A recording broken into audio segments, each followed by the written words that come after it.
Bismillahirrahmanirrahim. Assalamualaikum warahmatullahi wabarakatuh. Perkenalkan, nama saya Sarah Hadiana dengan NIM 2406751 dari Pendidikan FISKB. Di sini saya akan mempresentasikan hasil dari praktikum optik yaitu pemantulan dan pembiasan. Eksperimen yang pertama. Untuk rumusan masalahnya itu bagaimana jarak antara objek dan cermin datar mempengaruhi objek tersebut, bagaimana sifat bayangan pada cermin datar. Tujuannya itu menganalisis pengaruh jarak objek terhadap bayangan, mengetahui sifat bayangan pada cermin datar. Adapun hipotesisnya, sesuai hukum pemantulan, sudut datar sama dengan sudut pantul. Bayangan pada cermin datar berbentuk melalui pemantulan cahaya di mana sudut datang sama dengan sudut pantul. Cahaya dari objek dipantulkan oleh permukaan cermin sesuai hukum pemantulan. Maka menginterpretasikan sinar pantul tersebut sebagai perpanjangan yang tampak berasal dari belakang cermin. Jika objek dijatuhkan atau didekatkan dari cermin datar, bayangan juga akan mendekat atau menjauh dengan jarak yang sama. Cahaya dari objek dipantulkan oleh cermin dengan masuk ke mata pengamat dari posisi samping garis pandang pengamat penangkap sinar pantul dari permukaan cermin. Berdasarkan prinsip Fermat menyatakan bahwa cahaya yang merambat akan mengambil lintasan dengan waktu tempuh terpendek. Prinsip inilah yang akan mendasari hukum terkait pemantulan dan hukum Snellius terkait pembiasan. Perhatikan ilustrasi berikut. Berikut ada gambarnya. Cahaya yang datang dengan sudut terhadap garis normal θ dipantulkan oleh bidang pantul dengan sudut terhadap garis normal θ P. Hubungan sudut datang dan sudut pantul yang memenuhi untuk kasus cermin datar, pembentukan bayangan pada cermin datar akan memenuhi hukum pemantulan, yakni sudut datang sama dengan sudut pantul. Sinar datang, sinar pantul, dan garis normal terletak pada satu bidang datar. Adapun alat dan bahan dari eksperimen ini, ada alat dan bahan itu ada cermin datar, pensil, kertas, benda kecil yang digunakan sebagai objek yang bayangannya diamati. Prosedur percobaannya yaitu yang pertama, letakkan cermin datar dengan posisi tegak atau berdiri. Letakkan objek atau benda yang akan digunakan di depan cermin datar. Coba ubahlah jarak, posisi, dan analisis bagaimana bayangan terbentuk. Dapat dilihat pada gambar berikut bahwa sudut datang itu sama dengan sudut pantul. Di sini jarak benda dari cermin dan jarak bayangan dari cermin juga itu sama. Maka ini sudah memenuhi hukum bahwa sudut datang itu sama dengan sudut pantul.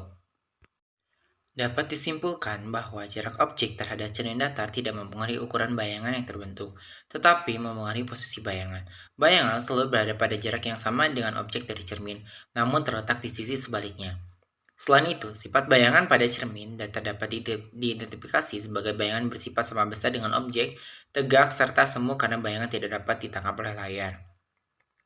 Hasil praktikum juga menunjukkan bahwa sudut datang cahaya selalu sama dengan sudut pantul sesuai dengan hukum pemantulan cahaya. Hal ini menjelaskan bagaimana cahaya dari objek dipantulkan oleh cermin sehingga membentuk bayangan dengan sifat-sifat tersebut.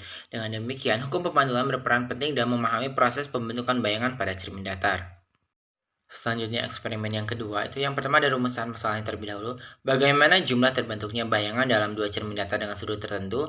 Bagaimana sifat bayangan terbentuk ketika dua cermin datar dalam sudut tertentu? Tujuannya itu mengetahui jumlah terbentuknya bayangan dalam dua cermin datar dengan sudut tertentu, mengetahui sifat bayangan terbentuk ketika dua cermin datar dalam sudut tertentu.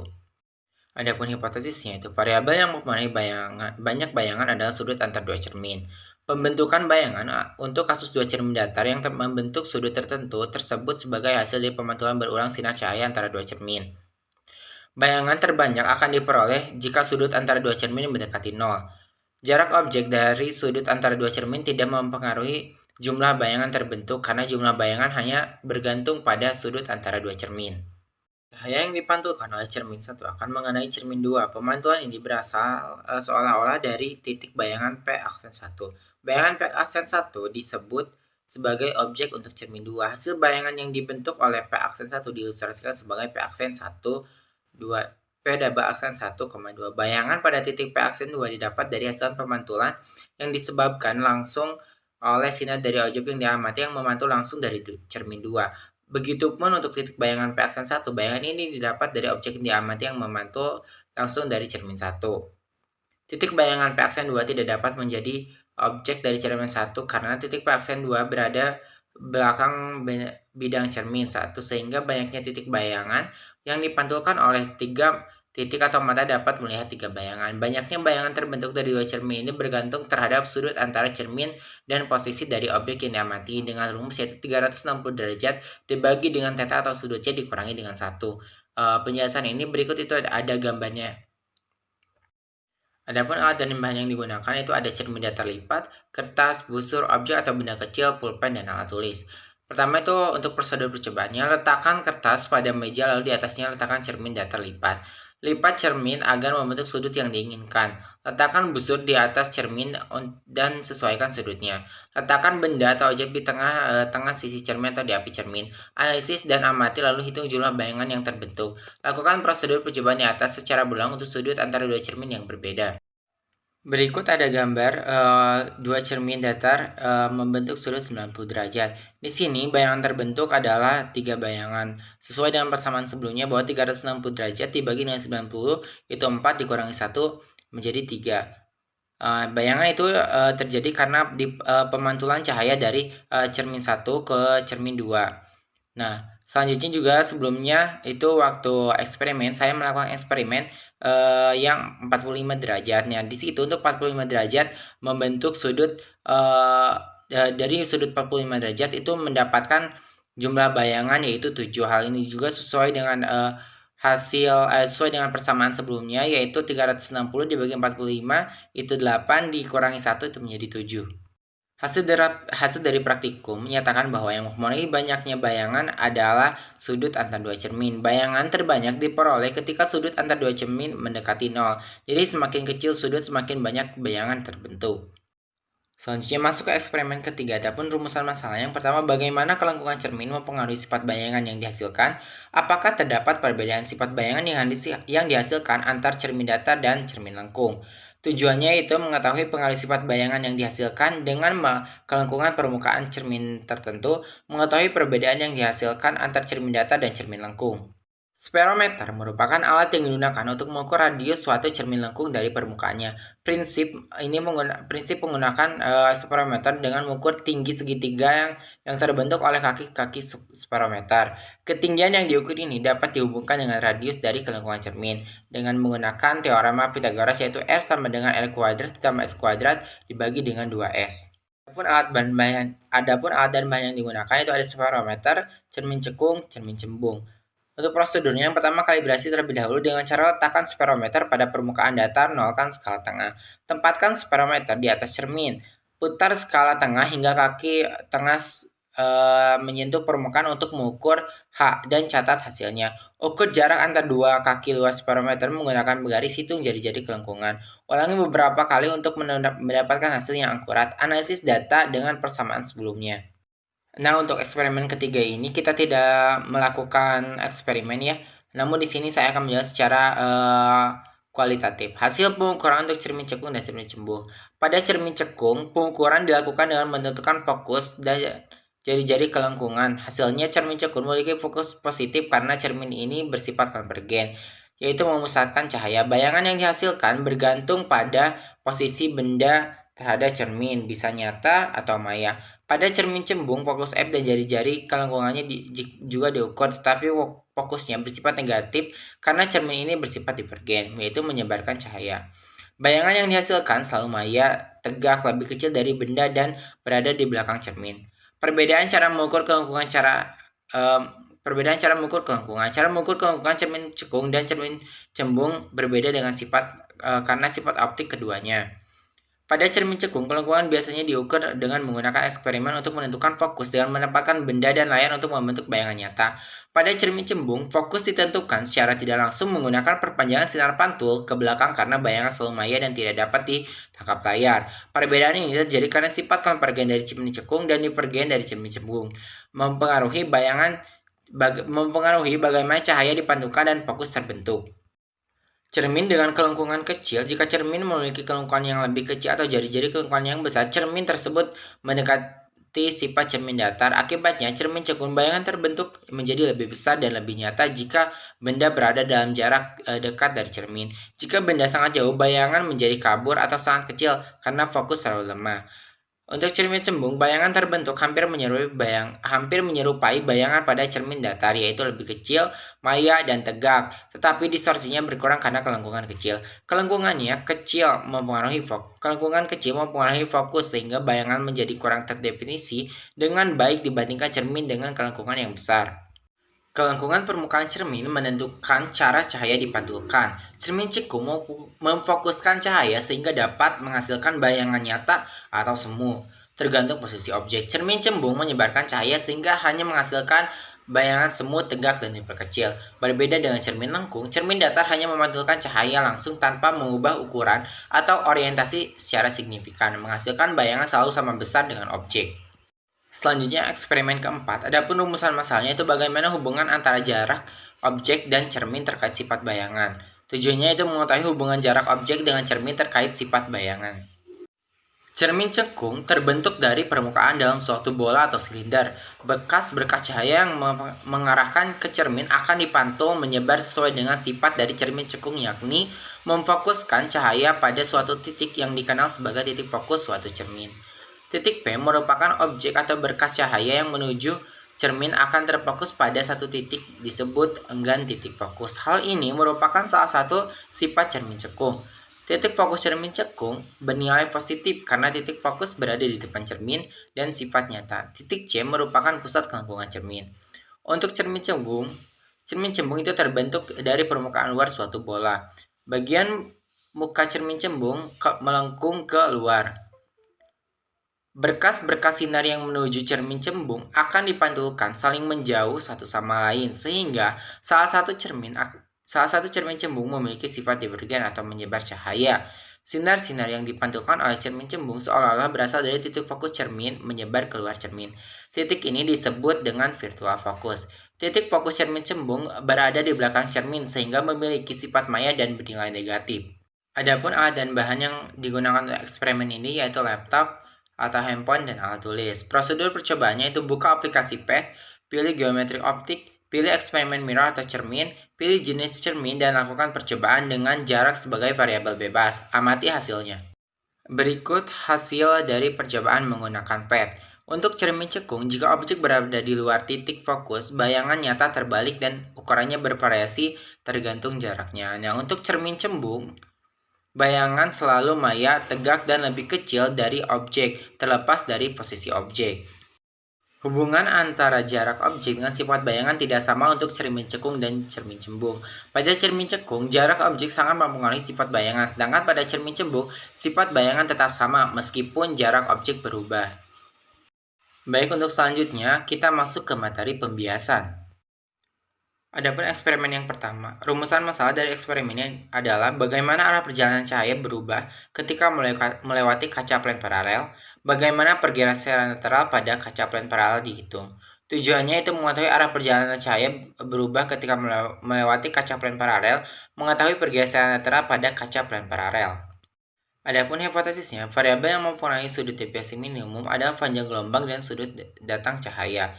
Cahaya dengan panjang gelombang lebih pendek akan memiliki sudut deviasi lebih besar dibandingkan cahaya dengan panjang gelombang lebih panjang. Cara menentukan indeks bias adalah dengan mengukur sudut masuk dan sudut keluar. Kaca plan paralel. Jika seberkas cahaya melewati sebuah medium yang berbeda nilai indeks biasnya, maka cahaya akan mengalami peristiwa pembiasan. Medium seperti kaca plan paralel dapat digunakan untuk mengamati peristiwa pembiasan cahaya. Nah, silakan untuk perhatikan gambar berikut. Pergeseran cahaya oleh kaca plan paralel dapat dihitung melalui indeks bias kaca plan paralel. Dapat ditentukan dengan menggunakan hukum Snell, yaitu T sama dengan D sin I dikurangi R per cos R. N1 sin I sama dengan N2 sin R. N21 sama dengan N2 per 1 sama dengan sin I per sin R. Adapun alat yang digunakan untuk eksperimen ini yaitu ada jarum pentul, kaca plan paralel, bus derajat, dan alat tulis. Prosedurnya itu yang pertama, letakkan kaca plan paralel di atas kertas milimeter blok. Berikan tanda menggunakan pensil di sekeliling kaca, tancapkan jarum pentul ke dalam kertas milimeter blok sebagai arah datang 1. Lihatlah di seberang kaca posisi bayangan jarum pentul, tandai dengan menancapkan jarum pentul sebagai sinar datang 2. Berikut adalah data pengamatan hasil dari praktikum. Didapatkan nilai indeks bias sebesar 0,92 sekian. Nah, hal ini cukup jauh ya dari hasil literatur. Hasil literatur itu menunjukkan bahwa nilai indeks bias pada kaca adalah 1,5. Adapun faktor yang memang mempengaruhi hasil ini adalah pengukuran sudut yang tidak akurat. Maka dari itu, perlu ketelitian dalam pengukuran sudut saat pengambilan data. Di sini juga terdapat grafik I terhadap R. Sudut bias R bertambah dengan seiringnya sudut datang I, tetapi tidak secara linear. Nah, hubungan ini sangat penting untuk memahami bagaimana kaca plan paralel membiaskan cahaya secara simetris dan bagaimana sudut deviasi minimum didapat. Kaca plan paralel adalah medium transparan dengan dua permukaan sejajar. Ketika cahaya datang dengan sudut I akan dibiaskan dengan sudut R. Cahaya kemudian keluar dari medium dengan sudut deviasi yang merupakan pergeseran sinar datang dan sinar keluar. Nah, sudut deviasi minimum itu terjadi ketika cahaya melewati kaca dengan sudut bias tertentu yang menghasilkan jalur simetris. Dapat dilihat bahwa grafik I terhadap P itu menunjukkan bentuk parabola, namun memang tidak begitu sempurna karena sudut yang digunakan terlalu besar dan ada yang terlalu kecil. Selain itu juga memang faktor ketelitian dalam pengukuran. Namun dari grafik tersebut dapat dengan titik terendah pada D-min itu yaitu sudut datang tertentu di mana jalur simetri tercapai. Jadi titik terendah pada grafik tersebut itu adalah sudut deviasi minimum. Dari hasil eksperimen yang telah dilakukan dapat mengetahui sudut pergeseran yang bergantung pada sudut datang serta dapat menentukan indeks bias pada kaca paralel sebesar 0,92. Variabel yang mempengaruhi pada indeks bias tersebut adalah sudut masuk dan sudut keluar.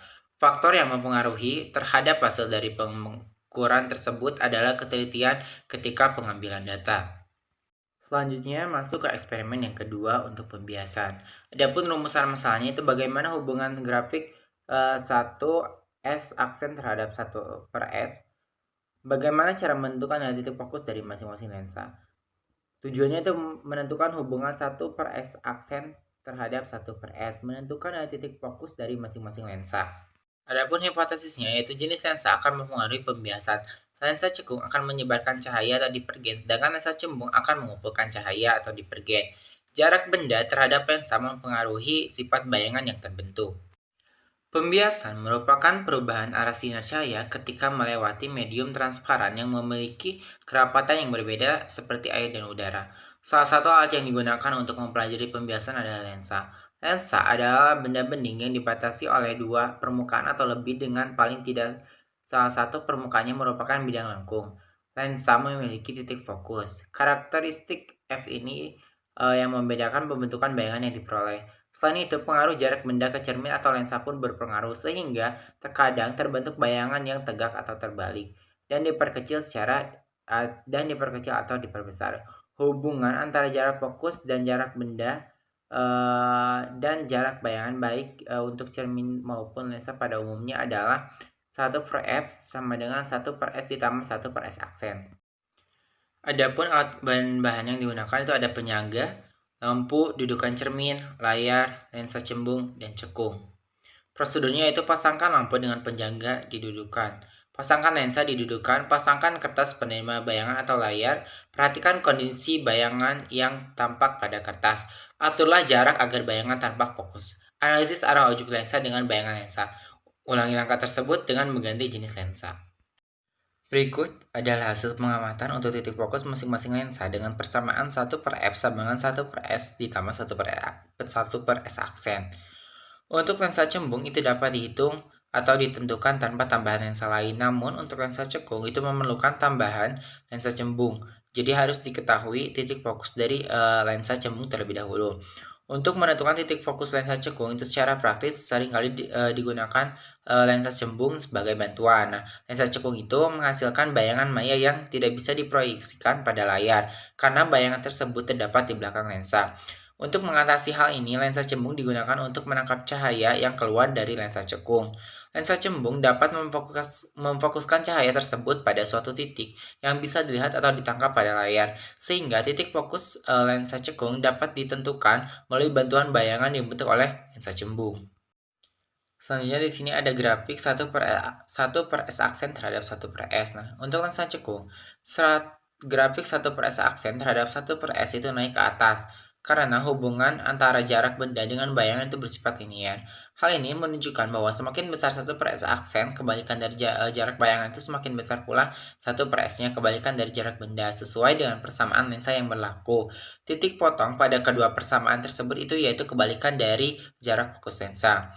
Nah, selanjutnya untuk grafik satu per S aksen terhadap satu per S untuk lensa cembung.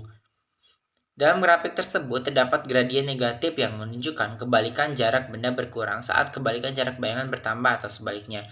Hal ini terjadi karena peningkatan jarak bayangan atau menjauh dari lensa membuat kebalikan jarak benda semakin kecil atau benda mendekati lensa. Nah, dari hasil eksperimen itu menunjukkan bahwa sifat lensa memengaruhi cara cahaya dibiaskan. Lensa cekung memiliki kemampuan untuk menyebarkan sinar cahaya yang melewatinya sehingga sinar tampak berasal dari satu titik di depan lensa.